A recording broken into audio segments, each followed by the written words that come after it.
குருப்யோ நமக. அன்பான ஆத்ம நண்பர்களுக்கு பணிவான ஆத்ம நமஸ்காரங்கள். இன்று நாம் திருவெம்பாவை 17ஆம் பாடலை பார்ப்போம். செங்கன் அவன் பால், திசைமுகன் பால், தேவர்கள் பால், எங்கும் இலாதோர் இன்பம் நம் பாலதாக, கொங்கு உன் கருங்குழலி நந்தம்மை கோதாட்டி, இங்கு நம் இல்லங்கள் தோறும் எழுந்தருளி, செங்கமல பொற்பாதம் தந்தருளும் சேவகனை, அங்கன் அரசை அடியோங்கட்கு ஆரமுதை, நங்கள் பெருமானை பாடி நலம் திகழ பங்கைய பூம்புணல் பாய்ந்தாடேலோர் எம்பாவாய். இதில் என்ன கூறுகின்றார் என்றால், அன்பை தவிர வேறு எதையும் எதிர்பார்க்காத நம் ஆதிசிவனை போற்றி வணங்குவோம் என்கின்றார். தேன் சிதறும் பூக்களை சூடிய கருங்கூந்தலை கொண்ட பெண்ணே, செந்தாமரை கண் கொண்ட திருமாலும், 4 திசைகளில் முகம் கொண்ட பிரம்மாவும் மற்றும் தேவர்கள் எல்லாம் இணைந்தும் தர முடியாத பரவசத்தை இன்பத்தை வழங்க இதோ நம் தேவாதி தேவனான ஈசன் நமக்கு தர வந்து கொண்டிருக்கின்றான். வீதி உலா வந்து நம் குறைகளை நீக்கி வீடுகள் தோறும் எழுந்தருள வந்து கொண்டிருக்கின்றான்.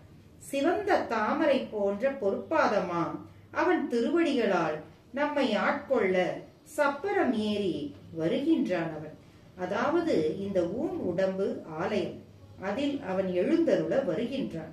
அழகிய கண்களை கொண்டவனும் அடியார்களுக்கு அரசனும் விருப்பமான அமுதமுமான நம் ஈசன் அவரை வணங்கி நம் நலங்களை பெற விரைந்து வா பெண்ணே.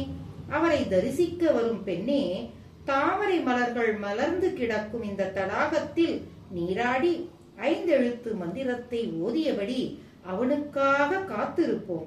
அன்புக்கு மயங்கும் அவன் நமக்கு சேவகமும் செய்யக்கூடியவன். அவனை தவிர வேறு ஒருவரையும் நாம் நம்ப வேண்டிய அவசியம் ஒன்றுமே இல்லை. ஏனென்றால் அவன் அன்பை தவிர வேறு எதையும் எதிர்பார்ப்பதே இல்லை.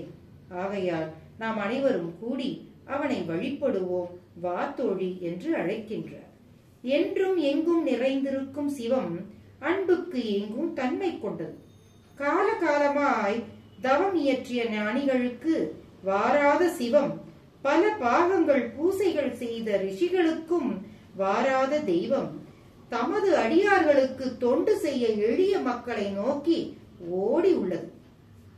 உம்பால் ஆகக்கூடிய காரியம் ஒன்று உண்டு என்று நாயன்மார்களை போய் ஆட்கொண்டு வீடு தேடி போய் ஆட்கொண்டிருக்கின்றது நம் சிவம். எளிய வழி வந்த நம் ஆதி சிவம் எப்போதும் அன்பு கொண்டவர்களை ஆட்கொண்டு வந்தே உள்ளது. அவர் புகழை பாட விரைந்து வாருங்கள் என்று அவர் அழைக்கின்றார். ஆகையால் வாருங்கள், கருணையே அன்பே உருவான நம் பூதநாயகனை நாமும் வணங்கி அவன் அருளை பெறுவோமாக. ஓம் நம சிவாய. கிருஷ்ணார்ப்பணம்.